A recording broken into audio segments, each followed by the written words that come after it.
Well, this is kind of similar to that. If I knew what I knew now, would I still be attending UCLA?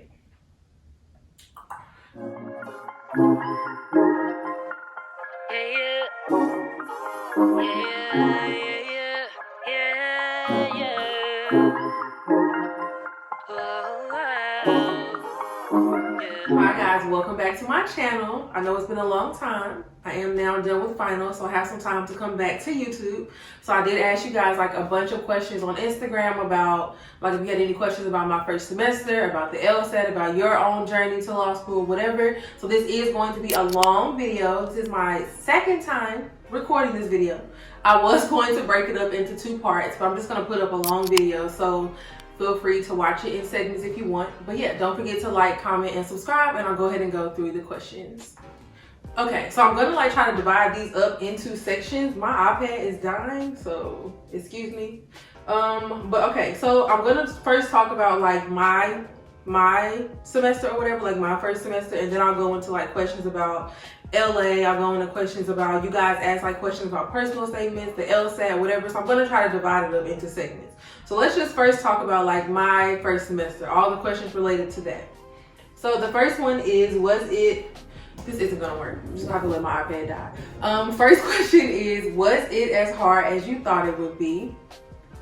So I think like I had already prepared myself for the worst, honestly, which I don't think is a bad thing. I would say everybody probably should do that, low-key. But I mean, like, it was hard. It was hard to stay focused. It was hard to pay attention in class all the time. It was hard to stay on top of my reading. It was hard to stay motivated some days. But do I think it was like the hardest thing I've ever done? No. Do I think it's doable? Yes. So yeah, I mean, it wasn't like horrible. It wasn't horrible. That's all I got. Okay, next question. How did you prep for finals? So, so like I had a memo due, like our final paper due on like the day or two before. I guess like a day or two before Thanksgiving, so I had that due. And then after that, I took like a day or 2 off. So maybe I took like Thanksgiving off, Friday off, low-key, maybe even that Saturday, I don't remember. But then I started studying it after that. And my first final was on December 7th. And then I had another final on December 10th. And then I had my last final on December 17th, this past Thursday.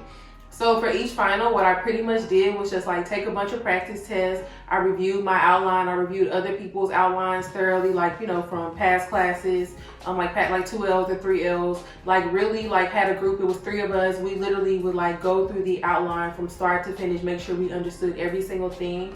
We did practice exams. We went to office hours. I set up individual office hours if I needed them. I just really wanted to make sure I had like a real grasp on the information, like a thorough understanding of the information. I think that's something else I didn't realize too, that I was actually going to have to understand. I know that sounds stupid, but like in undergrad, I could just like remember stuff. I didn't have to necessarily know how to apply it or whatever.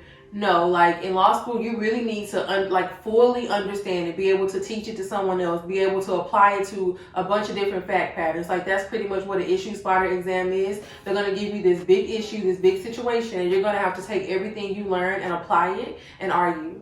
So you actually have to really understand. So I think the big thing, which is like making sure we understood the formatting that our professors wanted, because another big thing too is that like your professors are going to want a certain format, a certain language, a certain, like they're going to want the papers written like how they talk, how they write. So I had to learn that too, which is why you do a lot of practice exams. That usually helps with that.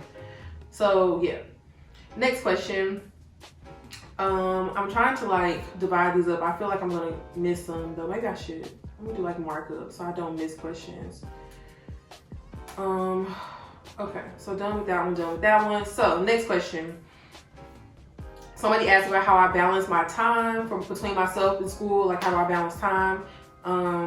So I mean, I think I said this before, like I just make a schedule, try to stick to the schedule, but I'm also like flexible with myself. Like I said, like if I'm not feeling it, like after that memo was done, a lot of people started studying that same day, that next day. That wasn't going to work for me. I was like, no, I need a break. So like, I'm just like flexible with myself. Like I don't wear myself out. I make sure that I do what I need to do. For finals, I was studying like 8 to 12 hours a day. but I was taking breaks. I was going to get food when I was hungry. I was taking walks when I needed to take a walk. I was calling people when I wanted to get on the phone, but I was getting my work done, but I knew when I was getting tired. So I did the same thing throughout the semester. I worked when I needed to work, and if I got too tired, or you know how if you're studying and you're so tired you're not even retaining, it's pointless at that point. So I did that. Now in terms of balancing hanging out with friends and stuff, I hung out with friends on a, not as much as they probably wanted me to, but I hung out with friends. You know, I had a Thanksgiving, a Friendsgiving over here. I talk to my friends that don't live here often. I try to stay in contact with them, talk on the phone with them a lot. But you know what I mean? I think I set expectations before school started about what I was going to have time for. I do miss my family. I need to go see my mama, my daddy, my nephews, my grandma, my aunt, you know, everybody. I do want to see them. But with COVID too, it's been so crazy. So it's kind of it was way easier to balance, because with COVID, I'm not trying to go be in my grandma's face anyway, you know? So yeah. Next question. Rushing to get an assignment done, having trouble understanding before a test. She's just saying in general things she wants to see. So yeah, I can show you that. Next semester, I am really going to try to vlog a lot more for y'all. I know I kind of slipped this semester, but it's because I was getting trying to understand what was going on. So depending on my grades, I plan on vlogging a lot more. So I'll show you. I was rushing. We didn't really have graded assignments, so I was rushing to get some exercises done. I showed that on my Instagram. With my one memo I did have to write it in 2 days, but it was ungraded. But I was I wasn't feeling it, and I started writing that, in 2 days. So I've definitely been rushing for assignments, but I can actually show you me in action, rushing through assignments and being stressed and wanting to say forget it all. I can show y'all that next semester. Somebody asked about my new LA friends. So I don't necessarily, being fully transparent, I don't necessarily think I just made a bunch of friends in LA. I definitely have made associates. I definitely have met some really cool people. I definitely have met people that I talk to on a continuous basis. But if I'm being honest, when I say I've just met friends, people I feel I'm going to be best friends with forever, and I'm going to invite them to my house, and we're going to go on trips together. I have not built those types of relationships, if I'm being honest. But I've met a lot of cool, genuine people. Yeah. Somebody else said they want to see the law school process.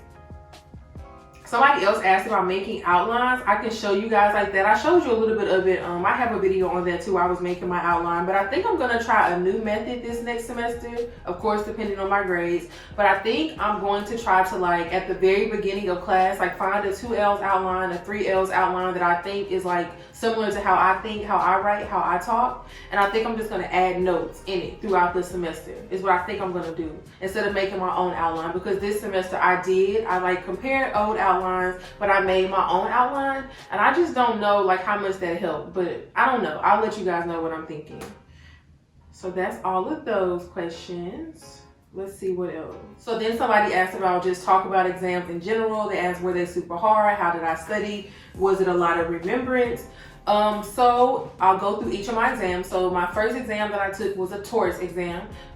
Keep in mind, like I mentioned in some other videos, my torts professor has a unique way of teaching. So your exam may not be like this. Also keep in mind that when you ask people is this what class was the hardest, or was this class hard, or blah, blah, blah, it's always going to depend on their professor, their school. So take that with a grain of salt, and then also things you enjoy more are usually easier for you too. So keep that in mind.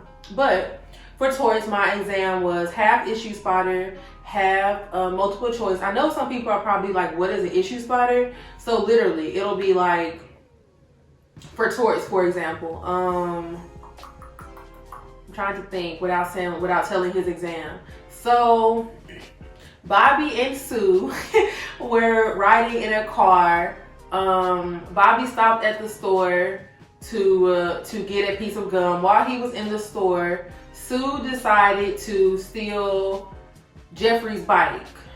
While she was stealing his bike, y'all get what I'm saying? They just give you this long scenario that will describe a situation. And on his exam, what we had to do was give him other cases that compare to that case. So let's say we had read another case about somebody stealing a bike. Okay, how does that case compare to this case? What's the What are the similarities? What are the differences? Okay, let's talk about a case where somebody was found not guilty. They didn't steal a bike. I'm just giving y'all some very simple, cases here. But yeah, that was the issue spotter. It's like just a big scenario.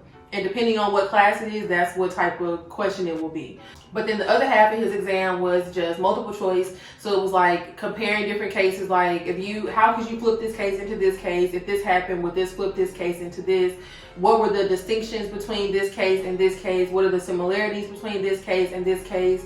What was the procedural posture of this case? Pretty much like procedural posture is like, how was it decided? Did it go to trial court? Did it go to the Supreme Court? Did it go to district court? Did it go to appellate court? Were they found guilty, not guilty? Let's see. Then after that, I had Civ Pro, which is civil procedure, which pretty much just like goes through the entire process of like how a case ever comes to court, like civil cases, like if think of like class action suits, or like how you see like those commercials where it's like if you have mesothelioma or whatever it is, like cases like that, or like civil rights cases, stuff like that. All this stuff is like civil. So his exam was one issue spotter, and then it was one question that combined like policy and doctrine, and then his last question was like pure policy. So yeah, I think I'm allowed to say that. I'm pretty sure I am, because everybody's done now, and I didn't tell you what he said. So yeah. And then my last exam was criminal law, and it was just one big issue spotter, a crazy situation that nobody would ever imagine in their life. It's like, this person was drunk, they got a DUI, and then they hit somebody else. And then let's say that person hit somebody, and then that person hit somebody, but one person got hit while they were walking on a bike, and then one person got hit by an ice cream truck. And then while they were in the ice cream truck, it was something crazy like that. And you just had to like go through and talk about like all the criminal cases that could be brought against each person.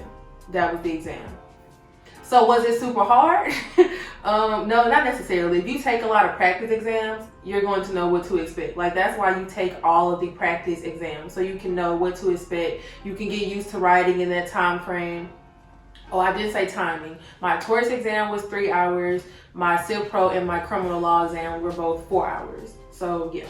And then was it a lot of remembrance?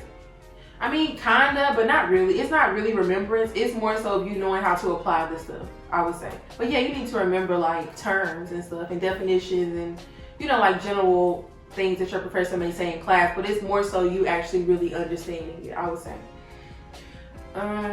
How did you take, that's the same question. So how did I study for exams? I answered that one. Someone said they wanted to see more information about the loan process, choosing an apartment, and choosing which law school to attend. So I think I literally have videos on each of those things if you guys want to check out my playlist. But just like a quick answer, loan process, you fill out the FAFSA. FAFSA. If y'all watch my videos, I can never say that word. You fill that out, and then it'll tell you like how much they think that your family can contribute, and then based on that, you'll send that off to each school you're applying to. Then the school will send you like an aid package. Sometimes the aid package will be need-based aid, it'll be merit-based aid, it'll talk about your loans. If you get a scholarship, they'll tell you that. Sometimes with scholarships, they don't even tell you until like a month, 2 weeks later after you get accepted. So yeah, but usually your school is like really good in breaking down like the loan process to you. And if they're not, reach out to them and ask them. Or also I have like videos on it. Choosing an apartment, I would just say live in an area you really like. Make sure your apartment is homey, that is like comfortable, that you really enjoy being in it. I know people say save money, but for me, I had to live somewhere where I was like really going to be happy. Like when I walked in, like my whole apartment is white. I don't know, that it's bright, it's fresh, it's I don't know. It gets the people going. I don't know. I like it. I don't know. That's from the Kanye West song. Okay. Choosing which law school to attend. Same thing. It needs to feel good, honestly. It needs to feel good. Like you need to like talk to people, talk to as many people as you can at these law schools. Don't just talk to admissions, talk to students. Ask them, hey, if you could go back, would you still choose this school? Why or why not? Have you met any people that you genuinely connect with? How are the professors? Do you enjoy your classes? Are they, do your professors at least try to make boring information exciting for you? Are they supportive? Do they stay after class and talk to you? Do they have a lot of office hours? Do the other people at your school like it? Why or why not? Like, just ask as many like questions as you want to ask. And if people are uncomfortable about answering questions, that's probably a sign as well. So I would say, yeah, obviously look at rankings if that's important to you. Look at job prospects, look at bar passage rate, look at scholarships, but make sure it feels good to you. Make sure it's a school where you actually will enjoy yourself, where it's a cultural fit for you as well, I would say. Next question. How did I cope with stressors? If I stressed at all, I definitely stressed. My skin looks horrible under this makeup. You probably can see it under the makeup. I was stressing like crazy. I gained weight. I lost weight. Gained it back, of course. So yeah, I definitely stressed. I would say, how did I cope with it? I think like I said, I would take breaks when I wanted to take breaks. I may have taken too many breaks. I may have skipped too many readings. But for me, it was just like, I'm not about to kill myself over this. Like, I'm just not. If I wanted to like take a break, I would call my friend. People would say, oh, during finals, you shouldn't talk to your friends for more than 30 minutes. I was on the phone with one of my friends, which I talked to her all the time for like 3 hours. I mean, it was just like I needed to do that to even be able to get back in the groove of studying. So I mean, I think for me, it was just like doing things that still made me happy, honestly. What to ask during your law school tour or before you apply. I know I said I was going to do these questions, divide them up, but that's obviously not happening, so sorry. Okay, so what to ask during your law school tour, everything that I just said. You can also ask about apartment, about housing. You can ask about scholarship negotiations if you're going to be able to meet with financial aid in person. You can ask about like resources they have for mental health. You can ask about resources they have for like Black people, Native Americans, Asians. You can ask if they have different affinity groups. You can ask like how their career services works, how often you'll be able to meet with career services. Will you be assigned someone in career services? Stuff like that. Just ask questions about the things that are really important to you, and don't be afraid to ask anything that is important to you. Someone asked, my iPad really does not charge. This is crazy. How have you been adapting to UCLA or the law school? So keep in mind, like, I've been doing school online, so I necessarily haven't been at UCLA, like inside the classroom. Like, UCLA's library isn't even open. So like, I haven't been able to like really experience UCLA. I personally don't think, but just in terms of like people I've met like via Zoom, and even like I met people in person, obviously I've studied with people in person. I mean, everybody's been like super cool. I think LA is such a laid back, free spirited, open place. I've just met a lot of different people. I think everywhere. I've lived a lot of places, but I think I became more culturally aware of so many things. So I mean, UCLA is fine so far. I don't know how it'll be when I'm in person. I'll give you guys an update on that. I don't know. That won't be next semester though, so yeah. Next question. How have I been able to network? If so, how was my experience? So I've definitely been able to network. I've been networking with people at the school. Like, if I know one person that knows another person, then we'll email, we'll talk, we'll text, we'll chat on LinkedIn. I've done that. I've talked to people, like, let's say I go to an event, like a networking event virtually via Zoom. I will literally take names of everyone that was at that event and add them on LinkedIn. And I'll try to like remember one thing they said during the event and like, oh, hey, well, not hey. Hi, I'm Latasia Starks. I really enjoyed what you said about this, and that. I look forward to connecting with you in the future. Please accept my invite. Thank you. Have a good day, or something like that. I would just write like a quick little 3 or 4 sentences and add people on LinkedIn. And I've had people actually write me back and say, hey, would you actually like to talk? And I didn't even necessarily ask to talk. They kind of were like, oh, I'm surprised you even reached out. Like, because it's like, I'll be on an event where there's like 70 people on it. So they don't know me. They probably didn't see me, but I'm still reaching out afterwards just to say like, hey, I was here. I was listening. I want to work at your firm one day, So I've actually talked to a few people like that. What else? I've talked to a few people too, just like the school has set up mock interviews. I was able to network like that. And then that actually grew into other relationships. People saying, oh, I have a friend that does this. I know another attorney. So I would just say usually, when you talk to one person, they know another person, and just stuff like that. I even DM people sometimes to network. So yeah, networking has been good so far, I think. Let's see what else. Someone asked, do I work and go to law school? If so, what does that look like? So I myself do not work like a job. Obviously, I do YouTube. I know I haven't been on here in a while. Obviously, I do YouTube. I have my merch line. I do that. you know, I still like mentor people unofficially. I haven't been able to like have a real mentee, obviously, but like if people reach out, I talk to them. That's obviously not a job though. So do I have a job like where I get a paycheck, where I have to clock in, where I have like a certain amount of hours I need to work that I'm dedicated to? No. Do I know a few people that have still maintained like side jobs?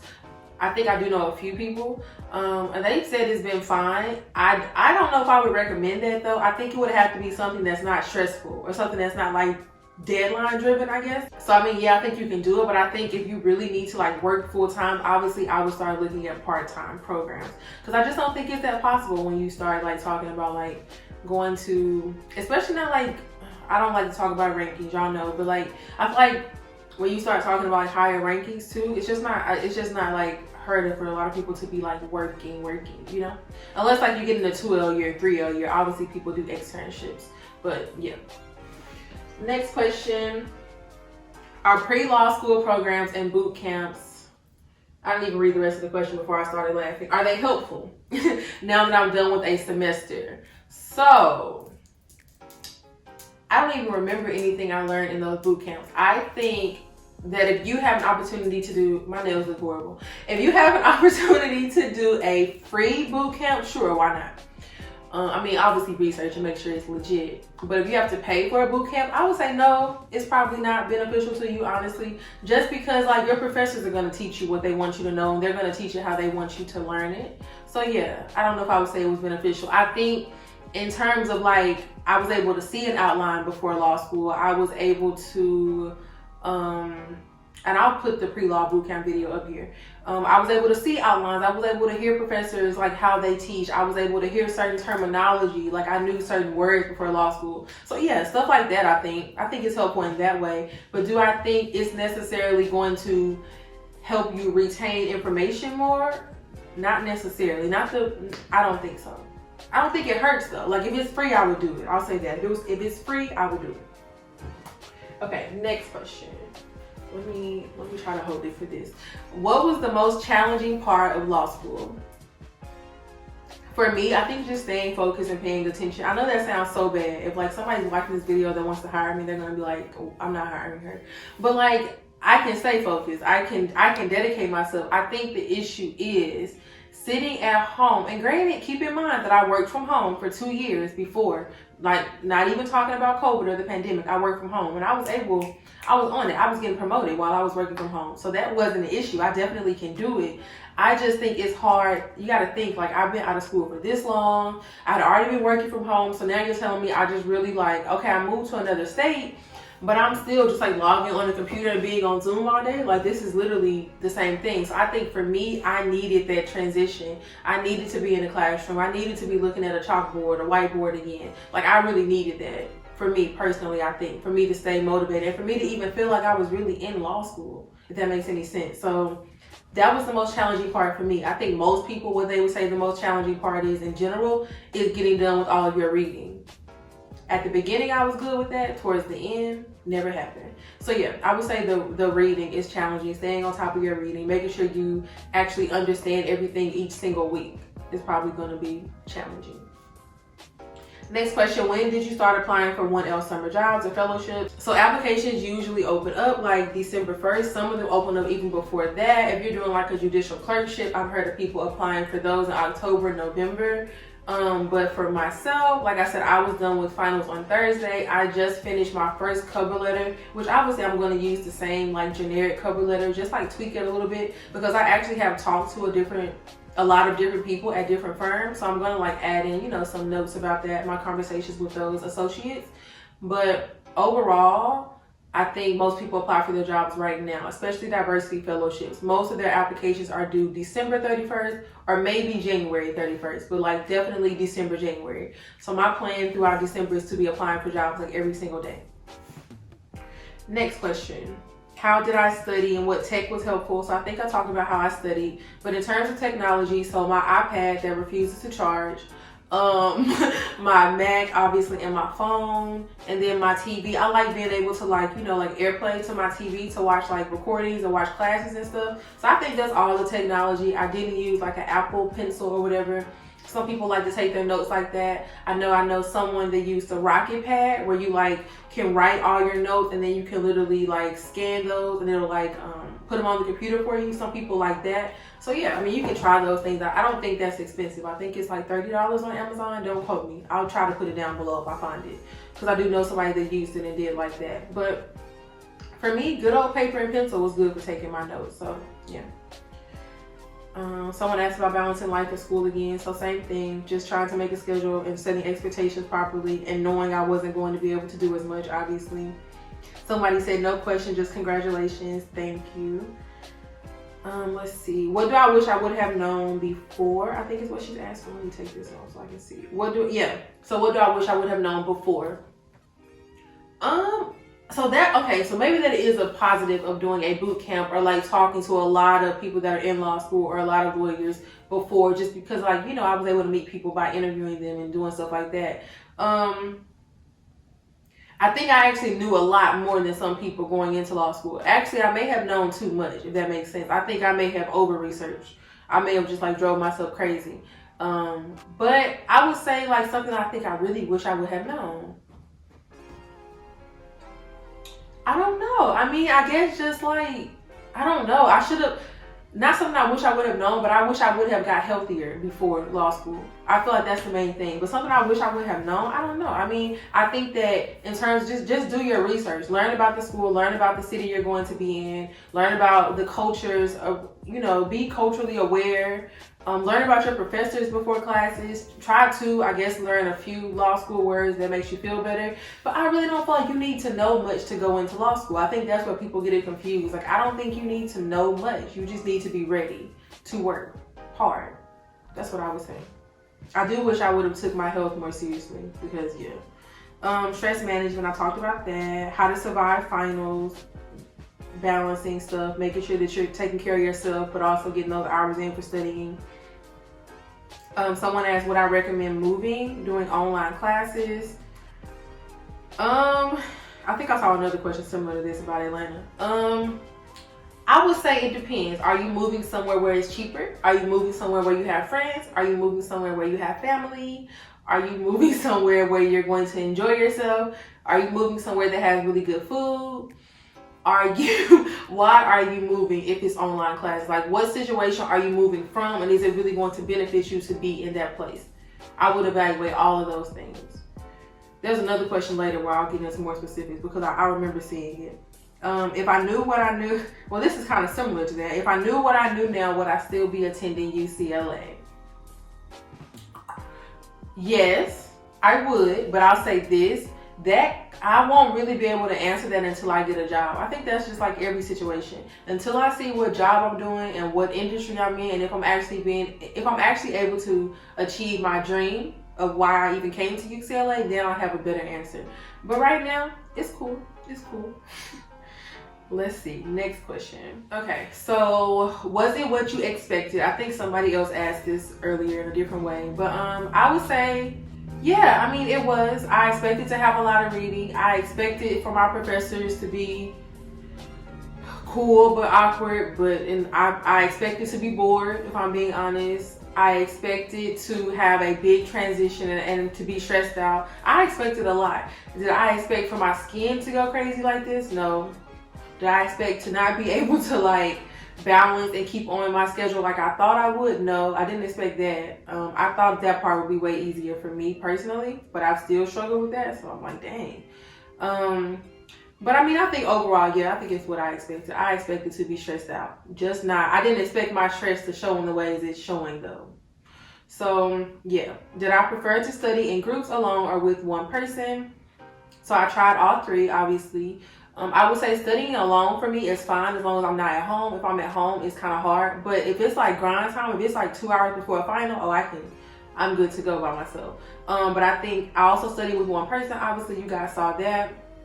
That's cool too. I think that's better if you don't, like, it's less distractions if you just have the two of you, obviously. But I would say that when I was studying for finals, it was 3 of us. One person, she wasn't even in person. Like, 2 of us would meet in person, and then she would just be on Zoom. And I think that was like a perfect situation. I think 3 to 4 people is ideal, because then you have people to bounce ideas off of. You have someone to explain something if someone else doesn't understand it. Sometimes people hear things differently than you, so you're like, oh wait, I didn't even hear that part. I didn't even get that part. So I think 3 to 4 people was probably ideal for me. Next question, were there multiple choice exams? I talked about that. She says, were they easier? No, I think multiple choice is harder, but I haven't got my grades back yet, so keep that in mind. But for me, I think multiple choice was a little harder, because with multiple choice, you're right or you're wrong. On a issue spotter, you can get half points for stuff, you know? If you get half of it right, kind of right, or, oh, I see where you were going with this, but you ran out of time. And multiple choice is just like you ran out of time, it's just you didn't get to it. So, you know, I think for me, I thought issue spotting, I preferred them way more. But I don't know, I haven't got my grades, so I don't know. Do people talk a lot or brag about their LSAT scores? No.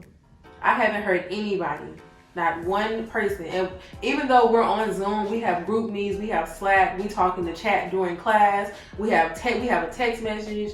I talk to a lot of people I've not heard anybody talk about their LSAT score in a good way. If anything, I can think of like 1 or 2 people that said my LSAT score was like trash. So yeah, no, I haven't heard anybody bragging about LSAT scores, so do not worry about that. Somebody else asked the challenging part. Is there actually a certain way to take issue spotting exams? Yeah, it's going to be based off of the way your professor tells you to take it. I think that's a big thing people got to keep in mind. Like, your professor gives you, they give you practice exams so you can see how they want you to answer questions and how they talk and how they write and what formatting they want. So yeah, there's a certain way, and your professor will typically tell you that way. And then like they'll break down IRAC and all of that to you as well. Speaking of that, I don't know if I did IRAC on my criminal exam. Whatever. So how did you enjoy UCLA law? I think I answered that. I'm sorry, y'all. I'm still thinking about my criminal law exam, and I don't want to look at it because I don't want to drive myself crazy. But I'm like, did I do IRAC? I was over it by Thursday, y'all. Sorry. Okay, so how did I enjoy UCLA law? Like I said, I think I've been enjoying it so far. I haven't been able to actually, like, you know, go to a class in person, but all of my professors were cool. We talked about things that were going on in society as well, so I really enjoyed that about my professors. Yeah, I think I like it so far. What was the most difficult part? I think I answered that. Just me staying on track, on top of things. What else? What was the hardest class I took? I think criminal law, obviously, hence me not even remembering what the exam was about. Yeah, I think that was the hardest for me personally, just because criminal law has a lot of nuances to it. It's just a lot. It's like, okay, you think a murder is a murder. No. You could have this type of murder, this type of murder, that type of murder, depending on what state you're in. Maybe this type of murder. If you're using common law, it's this type of murder. If you're using NPC, it's this type of murder. And then even within that, what was their mind state? What was the mens rea? What was their actus reus? Okay, what was their conduct? What was the attendant circumstances? What was the result? Y'all, criminal law was a little complicated. So yeah, that was the hardest one for me. What else? Did I read Getting to Maybe? No, I did not. I do have it though. Speaking of that, pause. I need to announce a giveaway. So I know I've been telling y'all for the longest on my Instagram and everything else that I was going to do a giveaway. I finally am doing a giveaway. Thank you guys for 3,000 subscribers. I know I haven't even been posting. You guys have still been subscribing, still been liking, still been commenting, still been buying merch. So I definitely appreciate you guys for that. So speaking of that, I am actually going to do a giveaway involving books, which is what reminded me of this. So for the giveaway, what you have to do, you have to share one video that you really liked on your Instagram. Share it on your story. You don't have to put it on your page. Share it on your story. Write like something about what you liked about it, or like, you know, a compliment. I don't know, whatever. Just share the video pretty much. And then also share I don't know. I was gonna say share a post, but I deleted all my Instagram posts, low key. Okay, yeah. So just share a video. Just share a video, put a little like nice comment in or whatever. I'm gonna assign like random numbers to it, and then I'll do a random number generator. So the next video you guys will see, it will have the winner in it, and the person that wins, you can choose what you want. Actually, I have merch. I have a lot of like law school books. I have Getting to Maybe. I have a lot of books. I'll put them all down below. I'll put a picture of it. Actually, I'll take a picture and put the picture up. But yeah, so you can pick what you want. It's just a giveaway. I don't really know. Like, I can't think of anything like super formal to do. I don't want to make this complicated for you guys. I already made you wait. I was supposed to do a 2,000 subscribers giveaway and did not. So yeah, just like share your favorite video, put why you shared it. I'll enter your number in a random number generator, and we'll go. Like, you don't have to put a number either. I'm just gonna, like, the way I look at you, I'll do 1, 2, 3, 4 on the, like, in the order I see the post. So yeah, I know it's like it's a little complicated, but not complicated. So yeah, just share a video and then you can pick whatever you want. It's gonna be either merch or one of these books. So yeah. Okay, back to this. Sorry. I'm all over the place today, y'all. I don't know, I'm sorry. Next question. How much time did I spend reading? Did I ever fall behind on reading? Yes, I fell behind. Yeah, every day. No, I'm kidding. Not every day, but like towards the end, every day. But how much time do you spend? Like maybe 2 to 4 hours, I would say. Like 2 to 4 hours, it depends. Some people read. Some people like will get their reading done beforehand. Some people like during the weekends, which I tried, that didn't work for me. Some people will read early in the morning. Some people will read in between classes. That was me. Some people will read everything the night before. So it just depends. Just find what works for you, I would say. But like 2 to 4 hours is probably going to be accurate. Another question about balancing. How was my diet? Did I have time to eat right and work out? Did I have time? Yeah, okay. Did I do it? No. No, I did. Okay, so I tried to do keto for like the first week of finals. I did. I lost like 5 pounds, gained it all back. I tried to work out a little bit. Maybe I've worked out. Since this semester of law school, I have maybe worked out 5 times since August. But I do walk every single day if you count that as exercise. I know most people think that's not exercise. So I do walk every single day because I live downtown. But I think that is important though. I think on the days I did work out, I can actually remember feeling better. I think on the days I ate better, some days I felt better. For me, some people like, I am a person, food makes me happy. I like to taste good food. I like experiencing good food. I like trying new food. I am really a foodie. So I think if I can get a salad that tastes good, I'm good. But like for me, when I don't know, like when I'm stressed, I need good food. So I think that's really a problem. But yeah, so my diet was half and half. Was it as difficult and stressful as 1L is usually portrayed? I think some people actually make 1L seem easier than what it is, honestly. But let me explain what I mean. I think, well, actually both sides. I know I've watched some people's videos where they're like, you're not going to be able to do anything and your life is going to be over. And I'm like, no, that's kind of an exaggeration. You can definitely go eat with your friends. People were traveling. People were taking whole trips. And I'm pretty sure some of those people probably are going to get A+ because I study with them. Like, oh, you still get it. So, I mean, you just have to do what works for you. But I also think that some people don't touch on, like, the fact that, like, other people will stress you out sometimes. It's like, you'll be chilling. And then it's like, dang. Wait a minute. And I probably am this person sometimes for other people because like I have epiphanies. I'm like, dang, you really only have 1 grade. Like, dang. So now you're looking around and people say don't worry about other people, but you have to worry about other people because only 25% of you or 20% of you or 10% of you can even get an A or A+ or whatever. So I think you just really have to understand like your grades actually are important. I know people say they're not, but being in law school, they are important. So I would say that people downplay that, but then people, it's not upplay. What's the word? I don't know. People also exaggerate, like you not having any social life at all. Now maybe I shouldn't have been going to eat with my friends on Saturdays. I don't know. Maybe I'm going to get a B- because of that, but I think it also made me happier. So yeah, I think it's both sides. It's both sides to that question. Do I feel like UCLA has helped me academically?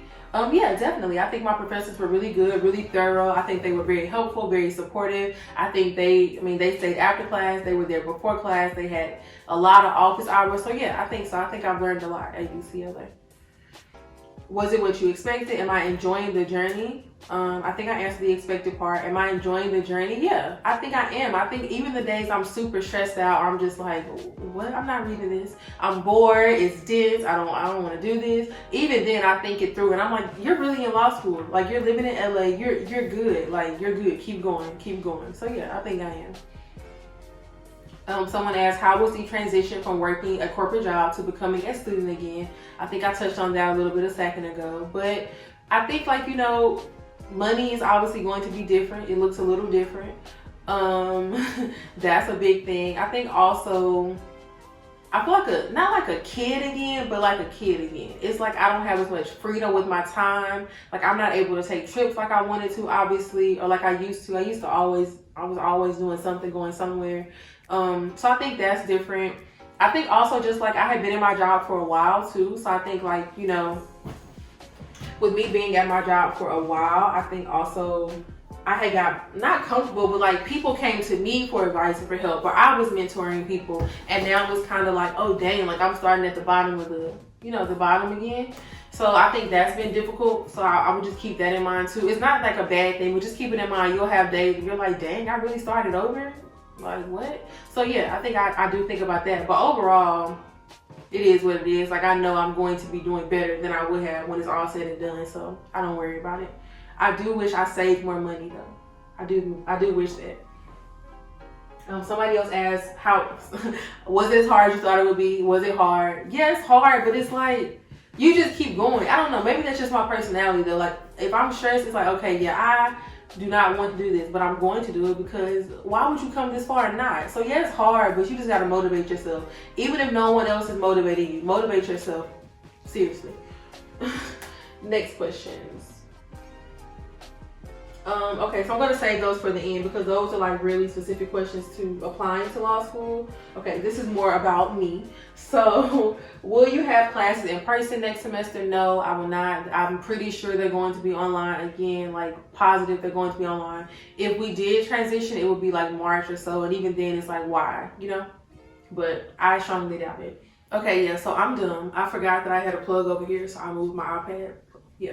Okay, so how did I transport my car and boxes, which company and prices? So I don't remember the exact company. I'll try to put it down below, or DM me if I forget. But I think I transported my car, like I shipped it. I got it shipped here. I put boxes in the car. Everything else I pretty much sold. Like, if you guys were watching my vlogs back then, I was selling everything on Facebook Marketplace, Let Go, OfferUp. I took a lot of stuff to Goodwill. I gave a lot of stuff to my mom, my aunt, and my little cousin. And my grandma. I gave a lot of stuff to her too, a lot of my like Bath and Body Works stuff. So yeah, that was pretty much it. Like, I did put some boxes in my car. The guy made me take like 2 boxes out though, because of something about it being illegal, whatever. But it was like $700 or $800. So yeah, if I don't put the company down below, DM me. I'll share it with you for sure. Let's see what else. Somebody else asked about classes being remote or hybrid. Do I think they'll be, but this is about most schools. I don't know. I think that if you're in the South, or even like on the East Coast, you may be in person. I know LA is not though. It's not happening. Do you advise roommates or even relocating if classes are online? Do I advise roommates? No, I've never had a roommate. I mean, I don't count exes as roommates. That was just stupid. Don't do that either. But do I advise roommates? I don't know. It depends on how you feel about that. I've never had a roommate. I've never even lived in like a dorm though in college. I always had my own apartment. So it just depends on what you think you're comfortable with. I know a lot of people that have roommates, 3 roommates, 4 roommates. It does not bother them at all. They all mind their business, or either they're all like best friends. So you can have different types of situations. So just like I would say, figure out what you think is going to be best for you. Like, you know your personality. You know if you like talking to people. You know if you like everything to be a certain way in your house. You know, like, can you deal with somebody not washing dishes on time? Can you deal with somebody having 5 people over when you're trying to study? If you just never know. So I would just say, like, also be cautious about who you're going to be a roommate with too, you know? And then the rest of your question, would I advise to relocate if classes are online? I think I answered this too, but I think it also depends. Weigh all those factors about money, the time, the energy you got to put in to move, and if it's really going to be worth it when you actually move to the new place. So yeah. And then also, like, are you going to have opportunities to network if you're in person? Like, if you moving is going to give you more opportunities to network somewhere where you really want to be, yes, I would say probably move. Someone else asked about moving. How was moving for me? They said they were a little scared about it. So for me, obviously, I've never been scared to move. I feel like everywhere I've ever moved, I made a decision and was moved. Like, I was gone like a month or 2 weeks later. And I have one friend that thinks that it's just the craziest thing ever. And I'm like, bye. So yeah, I don't know. I've never been scared, but I can understand the fear though. I can definitely understand it. Like, I'm not talking about you. I can understand it. I think I'm just a weird person. But I mean, I don't know. Just think about all the positives though. Like, think about all the things you could experience in a new city, in a new state, all the new people you can meet. Like, you can become, like, all the new sights you can see, the new activities you can do, the more cultures you can be exposed to. I feel like sometimes just like having a fresh start, it's just like, I don't know, it's just a good thing too. So just think about all the positives. Like, yeah, I mean, what can really go wrong? Honestly, you can honestly move back. Worst case scenario, it's just 3 years of your life. So I wouldn't let that scare you. I would move anywhere that seems appealing to you. Try it out. Someone asked about they want to go to a school on the East Coast, but they want to move back to California. I don't know why I was about to say North Carolina. They want to move back to California. Will it be difficult to transition back? So with the school that you said, I don't want to put your business out because I don't know, people may figure out who I'm talking about. But with the school that you said, or this is just for any school that's a high ranked school, I think that the higher the rank of your school, honestly, the easier it is for you to move. But let me also say that I have met people that went to schools that are ranked 150, 130, 120, and they networked and they got to move wherever they wanted to. So the opportunities are there, but I would say the global reach of top 10, top 6 schools for sure is a way different. So yes, I think you'll be able to move back to California for sure. But you got to put in the work there. You got to apply for jobs. You got to network. You still got to meet people in California. You got to let them know your first year. Yes, I'm going to this school, but I'm planning on coming back to California. I want to work in California in the summers, all of that. Like, make sure you have a plan though. Somebody asked about me shipping all my stuff if I sold it. I did sell most of my stuff, and then I bought a lot of stuff for the new apartment here, for sure. What else? Do I get homesick? How do I deal with that? Do I get Alabama sick? No. Do I miss Atlanta? Yes. I even miss Raleigh some days. Maybe that's why I was about to say North Carolina. I even miss Raleigh some days. I think I miss the experiences of Atlanta and Raleigh though, if that makes sense. I miss my family in Alabama, obviously, duh.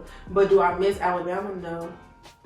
What do I do about it? I FaceTime or I call, or yeah, pretty much FaceTime or call.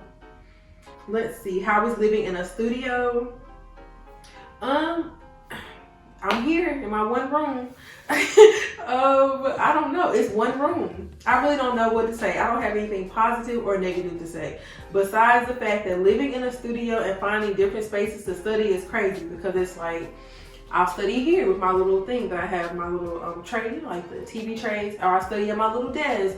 I'll study on my bed. I'll study outside. And then I'm just like, okay, I was still all in like 500 square feet. So living in a studio is a little weird. The weirdest thing for me, I don't know if this applies to anyone else. If so, please comment down below. I have to have a door closed when I'm sleeping. I like to be able to hear the door close. Like, I have to hear it closing for me to go to sleep. So don't laugh. Also, I sleep in like pitch black, like darkness. I don't like any type of noise, any sounds, any lights. But when I first moved here, I was a little scared. So I did have to sleep with my TV on for a little while, because like, I don't know. I don't know. I cannot explain it. Please tell me I'm not the only person. I don't know what it was. I was just scared. I'm like, I'm in one room and like it could just be somebody in here and I wouldn't even hear them coming because they don't have to come through a door. Okay. Next question. How do I like LA? Do I think I should have stayed in Atlanta this semester? So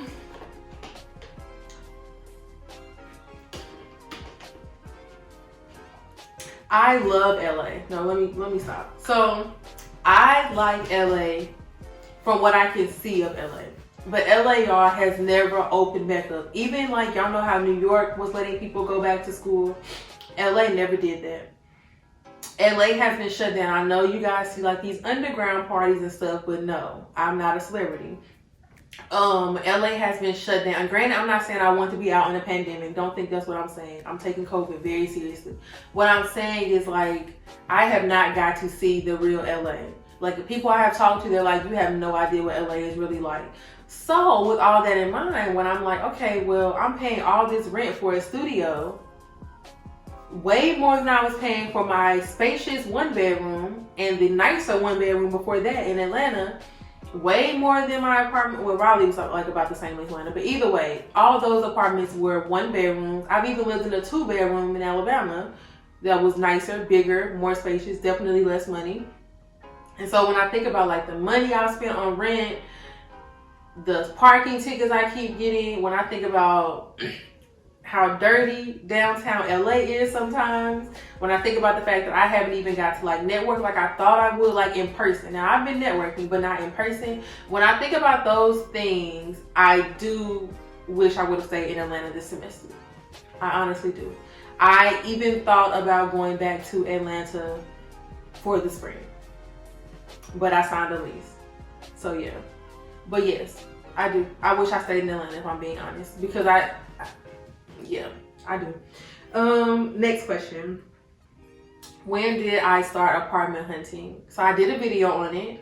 I'll put a bunch of videos up here. You're just gonna see all my old videos, or either down below. But cause I talked about like what I looked for in apartments too. There's 2 videos, so I'll probably put them down below.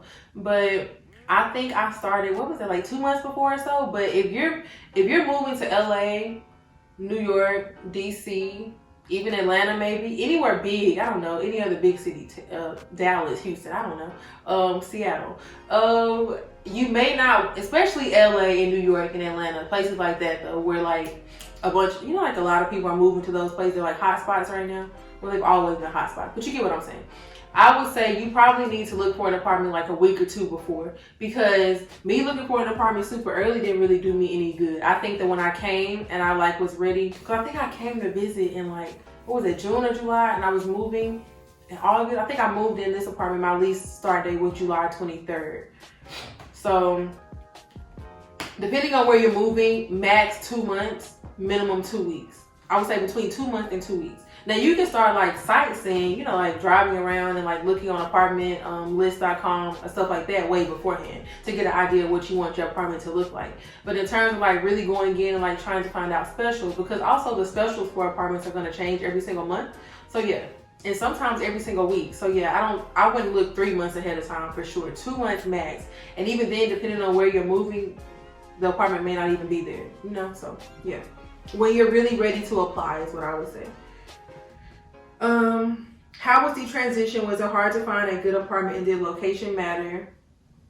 So for me, obviously, you know, I told you guys I live downtown. I know I still need to do a furnished apartment tour, but yeah, I'm gonna do it though. I'm gonna do it. But so I would say try to live close to your school. Obviously, if you're going to be doing classes in person. I know, like for me, I knew in my heart, even though I wanted in my mind, I wanted to think we would be starting school in person at least in the spring. I kind of knew we wouldn't be. So for me, living downtown, I think it wasn't that bad. Like, cause I mean, like it takes me 20 minutes to get to campus with no traffic. And when you start talking about traffic, we're looking at 45 minutes, 55 minutes going there, going back. But even like, and then like when it's really no traffic, it's really like 16 minutes. So yeah, I mean, I think definitely live somewhere close, depending on how much, if you don't mind driving though, it is what it is. Live somewhere close, live somewhere that has things you care about. If you know you like to work out, live somewhere with a gym if you can afford that. If you know you want to be able to walk outside, live somewhere that's walkable, that's safe. If you know you don't care about any of that and you just like want somewhere to stay, keep that in mind. So I think finding a good apartment won't be hard. You just need to like know what you really want, because that's gonna shorten your process too if you already have in mind your deal breakers. And also, don't break your budget. Make sure that when you're coming up with your budget, you're accounting for water, lights, the trash fees they add on that are randomly change every single month. Make sure you're accounting for gas. Make sure you're accounting for all that when you're looking for an apartment, I would say. And stick to your budget is the main thing. So y'all, I was editing and I realized that I missed like a whole entire group of questions. So I'm going to just throw those in this video. I know this video is everywhere, but just give me time to, you know, get back into it. Get back, learn how to do YouTube again, apparently. But just to make sure you guys' questions are answered. Okay, so first question was, what type of jobs do 1Ls look for? So like in-house, law firms, public interest. If you want to do something else random, I would say obviously try to get some law firm experience. But yeah, law firms, big law, medium-sized firm, boutique firms, in-house, community service type places, you know, like I don't know what it's called, like community involvement, like the YMCA impact project. I don't know. I'm trying to like think of some things off the top of my head, like stuff like that. You can do public interest work, any type of work, anything that interests you that needs like some type of attorney or something would be okay. Next question. Somebody asked, would I be open to being a mentor? Like an unofficial one, yeah, for sure. But like, I don't want to like say I'm going to be your official mentor because that requires like a lot, you know, and that would be a disservice to you. So yeah, reach out to me. What's the best way to financially support yourself? Loans and then some savings. Honestly, that would be it. How were the people compared to where you used to live? I look so crazy. I look okay, sorry y'all. How were the people compared to where I used to live? I should have just skipped this question. It's just different. Everybody here is like a more free spirit. It's more open. I definitely have met people from different backgrounds, different cultures, just different. Where do I usually study at? On campus or at my house. On campus, like in a study room.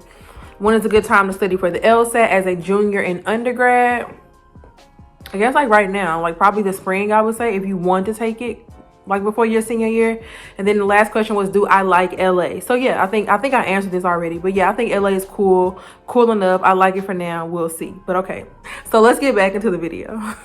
Okay, so I think the rest of these questions are more so like about the application process or whatever. So let's go ahead and get through these. I think I only have like a few more and then we'll be done. I know this is a longer video, but you guys haven't saw me in a while, so hopefully I'm holding your attention. I don't know. Okay, so how long after acceptances, I cannot, y'all, I'm hungry. I'm sorry, I'm hungry. I'm being honest. How long after being accepted did you get financial aid info? So it depends on the school, honestly. Some schools, when I got accepted, I got my scholarship offer the same day. Some schools it was a week later, some schools it was a month later. Some schools I had to reach out to myself to even ask about scholarships. And I don't know why I'm not telling y'all which school. So like Georgetown, for example, you have to reach out to them. After you get accepted, you have to reach out and inquire about about scholarships. So do that.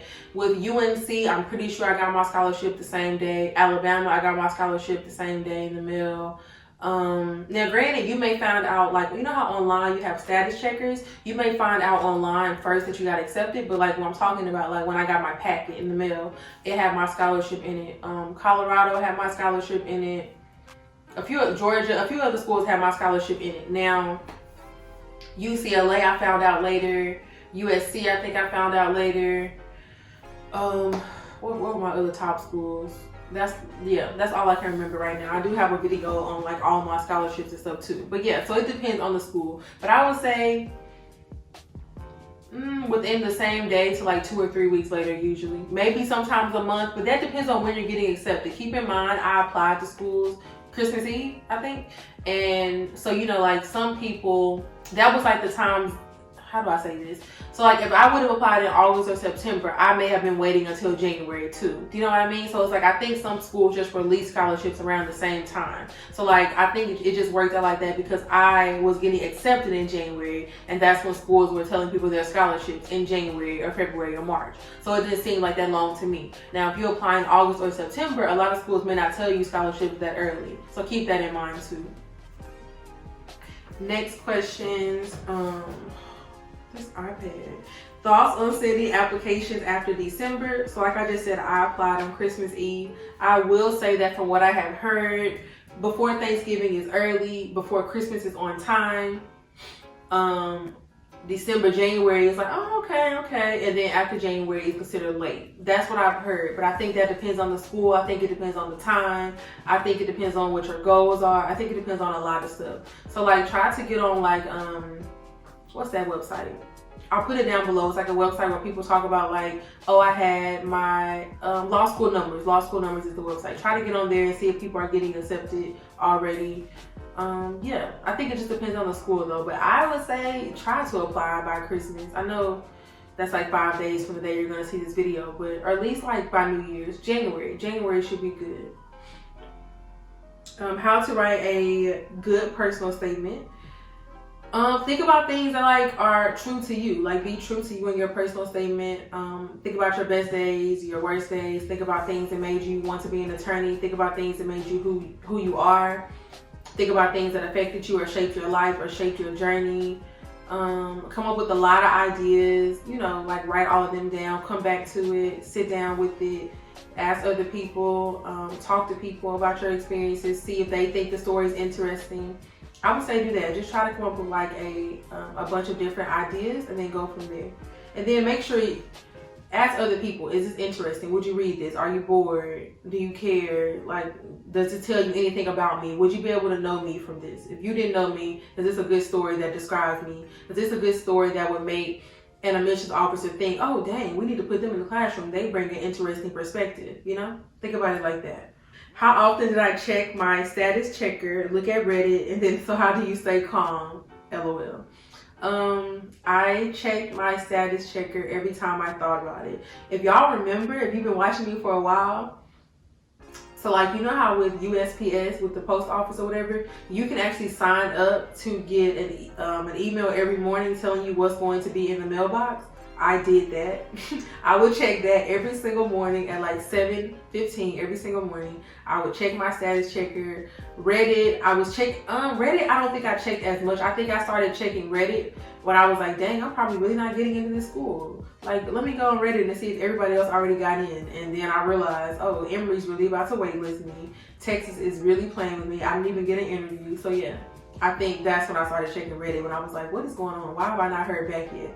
But yeah, I mean, how to stay calm, just find other fun things to do. I would say that's a big thing too. I don't know if anyone asked this, but like enjoy your summer, y'all. Enjoy your summer. Like I know people are like, oh, I'm gonna listen to oral arguments and I'm gonna read all these books. I'm gonna enjoy your summer. Do y'all hear?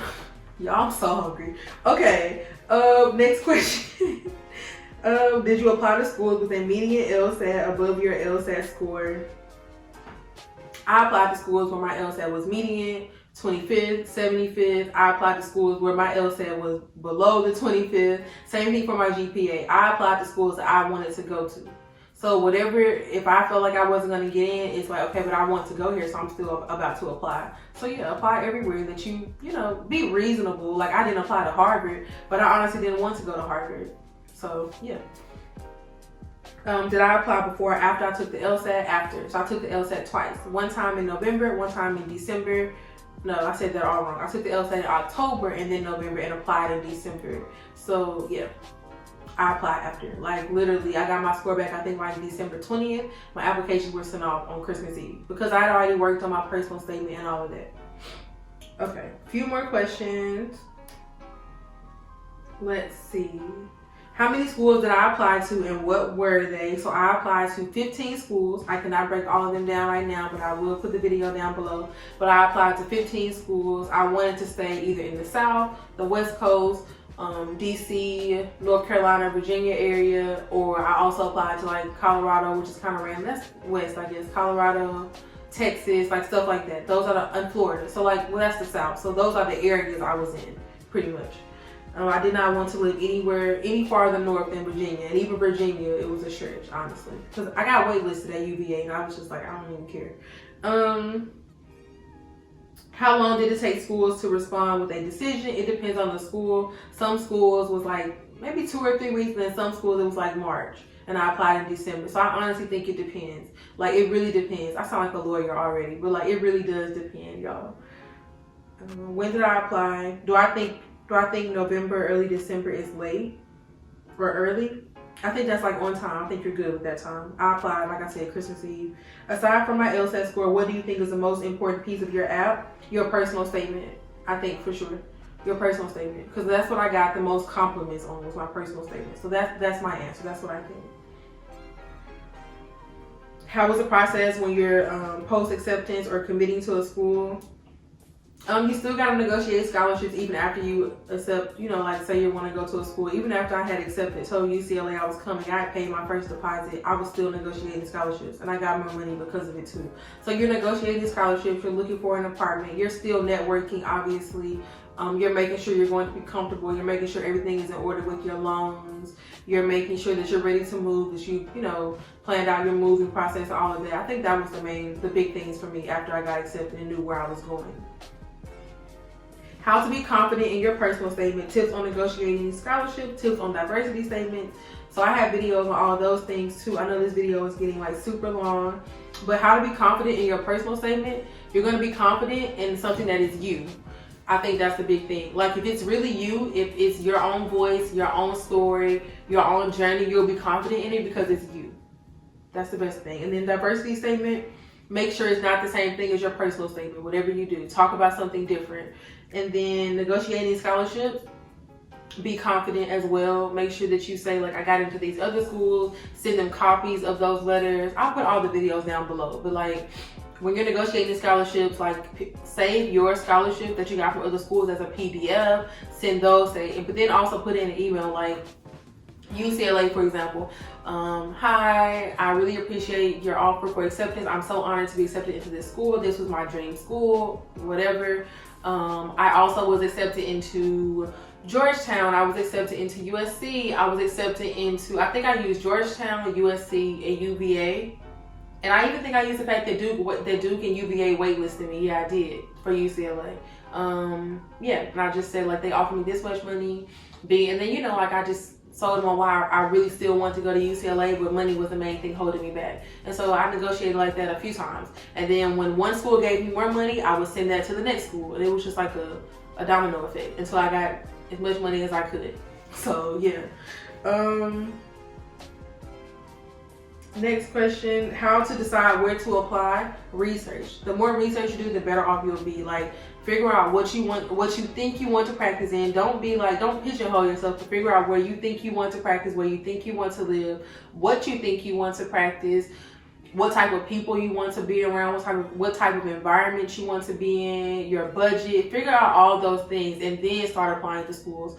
Don't just like look at the schools first. Figure out what's important to you first and then start looking at schools, would be my advice.